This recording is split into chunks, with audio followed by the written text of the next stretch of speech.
Hi. My name is HH. I'll get to it. Patience is a virtue. Patience is a virtue. I know that there are guys out there who are ready to rip me open, rip me apart, say you're a fool, you're bald-headed, and so forth. But relax and chill. I'll get there because it's not as easy as you think. I'm not putting out an apology, but I am going to admit something. So that's just a little precursor. I'm not putting an apology because I don't have to put out an apology. That's not required of me. But what I will say is, you showed up. You did your thing. You did your thing. I'll give you that. But before we get there, let's this game. Hassan Hutzul is a big time. Mark Hughes must never, ever be allowed to manage another football team again. Never. Because normally in football, what they always say is that, look, man, these guys are crap. There's not much I can do with these guys. This is the same team, same players. Hassan Hutzul has come in, and these guys play like a mid-table team. They were crap. They were garbage. They were scholarship level uselessness of brick status under Mark Hughes. But under your boy Hassan Hutzul, these guys are aight. So,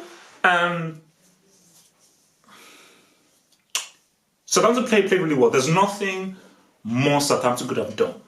There's nothing more they could have done. They played an awesome game, and the very fact that Klopp was forced into a change, specifically a defensive change, bringing in Milner for Alexander-Arnold, who's getting touched by Redmond. Redmond, who for me was that dude of the game, because Redmond was awesome all game. He was the best player on the pitch. He was awesome all game. It was fully amazing. But I just dissect it. So I just think, first of all, with Liverpool's lineup, see, this is what I realized. Brexit's midfield has its uses. It has its uses. You see, a guy like Naby, and some people say, and I think some clans say, oh, you're only supporting Naby Keita because he's African and he's black. No, I'm sorry. Okay, Naby Keita is a quality player. He's a quality player who I can see how he's good technically. But for me, home game, Anfield, where you're strong and you just seem to flow better, that's where you play Naby Keita.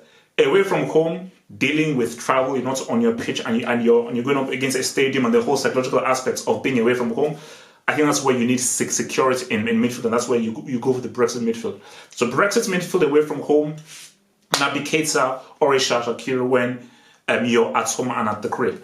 But just that for me, Fabinho was probably one of the worst players on the pitch. I think he struggled defensively. He got bypassed far too many times, and he really struggled with the speed with which Southampton were attacking, especially with how quickly they were moving the ball forward and the speed with which they moved the ball and the speed with which they were able to get past players when they had the ball in possession.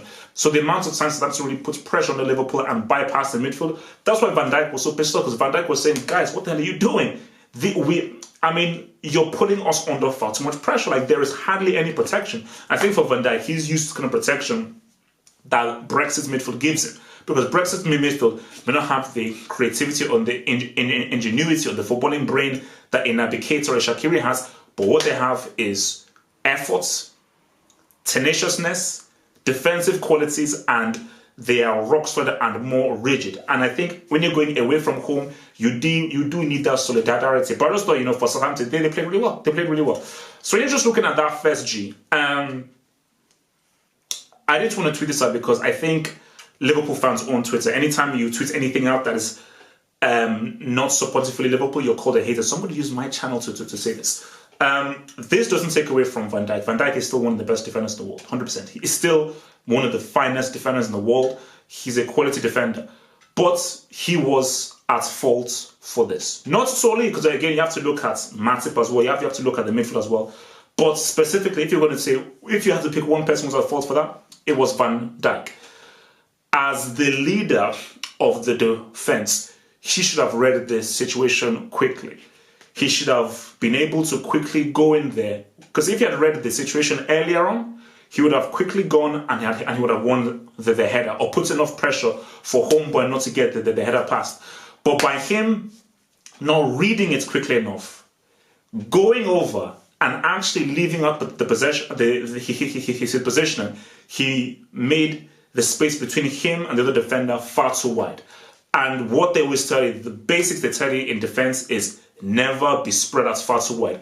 Always keep a good distance between your guy and the other defender. And if you're spreading it out wide, you better be sure that if you're going out of position, you win the ball. That is the only time you go out of position. The only time you should go out of position as a centre defender is because you're going to win that ball, 100%. So you're taking the risk, but it's a risk worth taking, because if you lose the ball and you're out of position, you're screwed. And for Van Dijk, he left his position, was far too wide. He didn't win the ball. It was open, and homeboy, my boy Sheriff, he just told me that Shane Long hasn't eaten. No, Shane Long has eaten 3 times in like 36 games. So that was his third chop. That's the third time that he chopped in about 36 to 37 games. He has a horrible goal scoring ratio. So Southampton scoring that J, I was like, wow, now Liverpool have to now react. They now have to react. And I just think for Liverpool, this wasn't their best game, which is why this is such a great win for them. They didn't play well. First half, they were pretty much garbage. They were really crap. For me, I think the best players for Liverpool were, I'd say, Van Dijk and Matip. I think they were actually really good. I was really impressed with Matip. Matip has come under a lot of scrutiny and a lot of criticism. I thought he did really well, and I think Liverpool fans have to come up and say, no man, Matip really put in a really good shift. Obviously, Joe Gomez is coming back, and I think once Joe Gomez is fully fit, 100%, that's the partnership is Gomez and Van Dijk in that defense. But I thought Matip had a really good game, specifically Redmond, best player on the pitch, most dangerous player on the pitch, had a one-on-one, very dangerous, and he cleverly was able to defend him and win that one-on-one, which could have been very problematic for Liverpool. But I think I just thought the midfield wasn't working. I saw that Fabinho was one of the worst players on the pitch. Another one wasn't really that effective. Naby Keita had good bits, but he was just coming in and out of the game. The front three, nah. I mean, this was one of mine. I think specifically in the West half, one of Mane's worst games. Firmino was garbage. Salah was pretty crap. I just think that front three had a really bad game. They were not connecting, not passing, and just that attack was just wayward. They were not doing anything. It was as if they were like strangers. So obviously, but still, that's the thing about this game. It's, can you win when things are not high? Can you win when you're still being hustled up? And what these guys were able to show is that, we're able to write. We're able to write. So H8 relax where we can write. So cross coming in.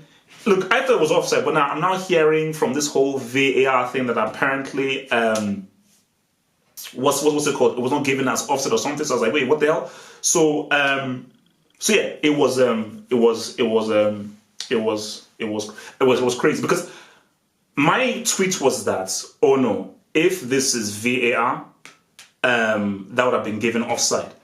But then I was speaking to the jaded one, and the jaded one told me that, VAR wouldn't have given that offside. I was like, what the hell? Then a guy tweeted me and retweeted that, oh no, sorry, because because Southampton didn't, it was in the second phase of play by Southampton, VAR wouldn't have been used. I'm totally confused. Whatever the case may be, VAR doesn't exist. Hates us. People have hated Naby Keita so much. Do you know why I am a supporter of Naby Keita? I know haters will say, oh, because he's African and black. Yeah, cool. Keep that narrative. He's a good player. I will always support technically smart, good players. I can see a technically good player. So I will always ride and always give second, third, fourth, fifth chances to players who are just technically good. Players who are technically bricks, I'm sorry. But there is a really quality player in there who I can see him trying things. I can see creativity there, ingenuity is there. He just needs to just find his range and just find his angle. So I'll always support him. But he had a up and down game, and I wouldn't have started him in this kind of game. I'd have gone for a Brexit midfield. But still, he rose high, rose like a Zeus, or like a peacock. And that was a good, strong header in. And I think that is great confidence for him to move on, because a goal just, it lifts you. So second half coming in, I think the key thing that Klopp did was making the change. The change had to be made because Southampton were still giving it to Liverpool. So I think Henderson coming in added some security and some grit into that midfield to make it tougher for Southampton to go through the midfield. Milner coming in was like, all right, now you now have a guy who is far more aggressive, tenacious, more old school to deal with the constant threat that was Redmond. So I thought that was a very, very good change that Klopp made, because I thought when it was both Milner, when Brexit's midfield was coming in, I thought, wait, so you're going to take off like Wijnaldum and like a Keita? But no, he's like, no, man. I'm taking Milner right back. I'm saying Henderson, go, hold that midfield. So Bunny was in and everything. So, but no, Liverpool now, see, second half, Liverpool played a lot better. Well, Firmino and Salah were still not that great. Keita was really getting into the game. Mane improved drastically. This was the Mane that I saw. Mane was like, all right, we need to win this game. Every time he had the ball, boom, face off, stand up, beat him, man. Face off, stand up, beat him. So he pushed out wide left and said, look, man, let's spread it out wide. Give it to me. I'm not the left winger. Robertson, chill. So every single time he had the ball, like, boom, stand it up, wait for the last moment, wait till the defender makes that chance, boom, drop the shoulder, head to the left, and try and get across it. Mane was trying to force the issue. 1-2, pop, let me make that run into the box. Runs into the box, crosses into the box. It's like, guys, we need the G. And all we need the G is someone needs to dribble. In these situations, you may not find that through ball. You may not find that ball at the top. You need to get a man, isolate a man, get it in one-on-one situations and try and beat a man. Because if you beat a man, it gives you space for the cross. It gives you space for the one-two. It creates space and it creates havoc in the defense. Always believe you must have dribblers in your team. You can't always pass the ball from now on to the 90th minutes. You have to have guys who can beat men in this flipping team. The breakaway. Liverpool had the breakaway. And Salah had the ball.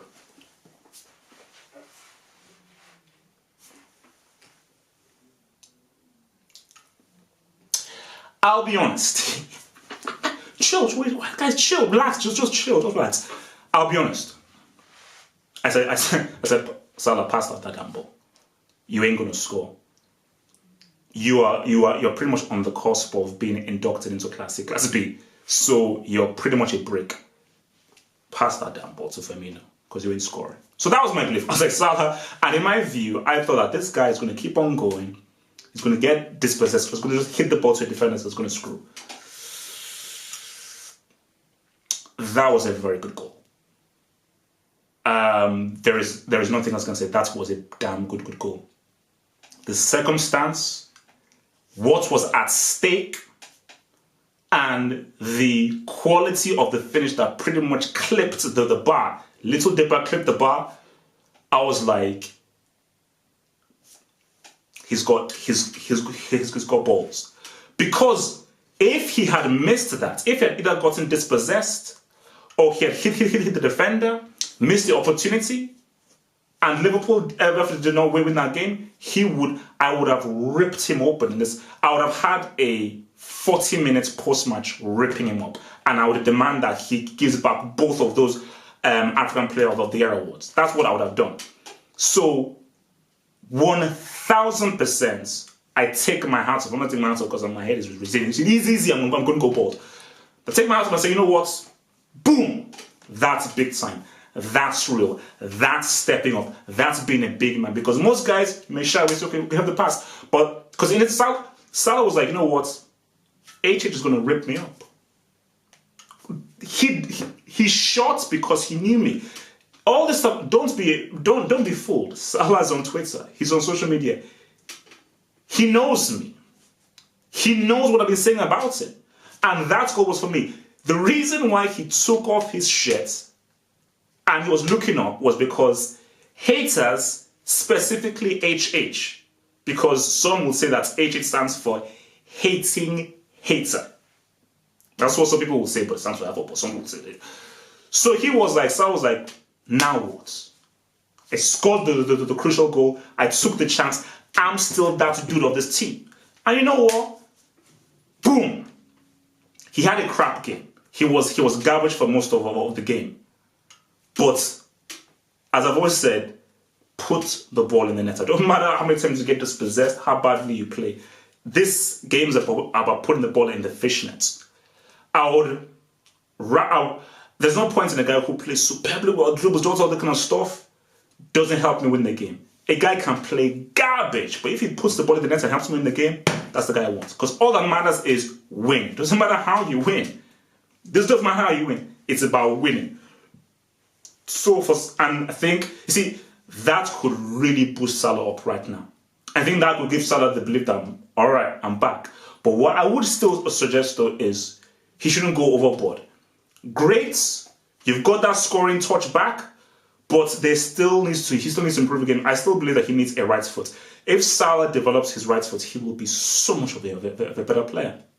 Because there are just situations where if he's surrounded by several players, a lack of a right foot means that he has less mobility.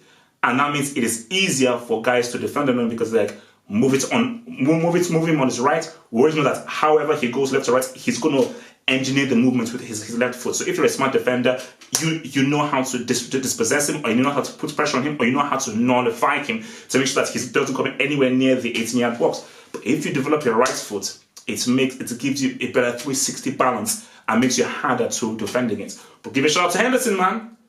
He's come under a lot of hate. A lot of hate about his crap. In footballing wise, he's completely inept. He's stupid. He doesn't have. He's a brainless player. PG, right place, right time. People can call it a tapping.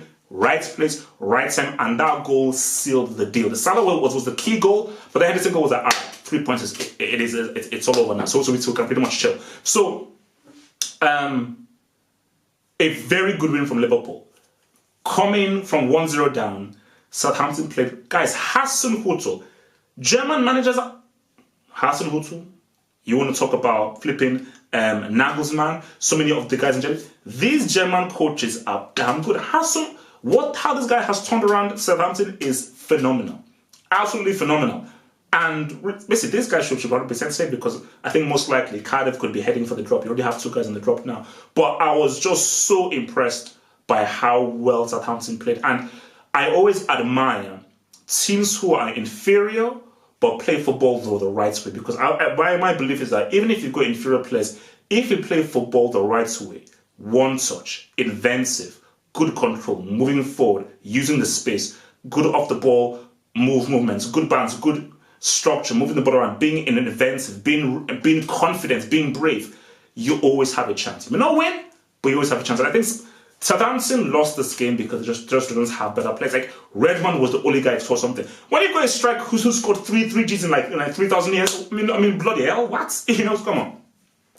So for Liverpool, boom, man, big win, damn good win, 2 points ahead. It's what they needed to just keep the pressure on Man City, because guys, we are now going into reality. The next few weeks define the season. I believe City's toughest game is Palace away. That is their bogey team. Every team, no matter how great they have a bogey team. The next few weeks, Palace away, United away, and Tottenham. Those games will define the Premier League season. And Liverpool face Zad on Sunday. That match, we're having a buffet. So just to let you know, the preview of that match, we're having a full-on buffet. So I think we're going to have guys, we're going to have basically everywhere we can eat in.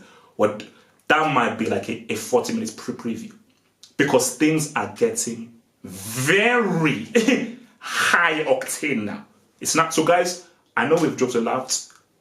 Next few weeks, you're seeing a different age. I'm sorry. So again, enjoy the laughs right now. Next few weeks, extremely serious, because right now, this is what defines the season now. This next few weeks, we know who the winner of the Premier League is, because after the next few weeks are the games that both of these guys should win. So next few weeks is where it gets real. And guys, this is the only home for what's going to happen in this dramatic, pulsating Premier League season. Peace out. Thanks for watching the video. Now think about becoming a Football Hot patron by pledging an amount each month, and then gain access to exclusive content only on the Football Hot patron page. Peace. Head over to the official site at halffootballhot.com or just click over here.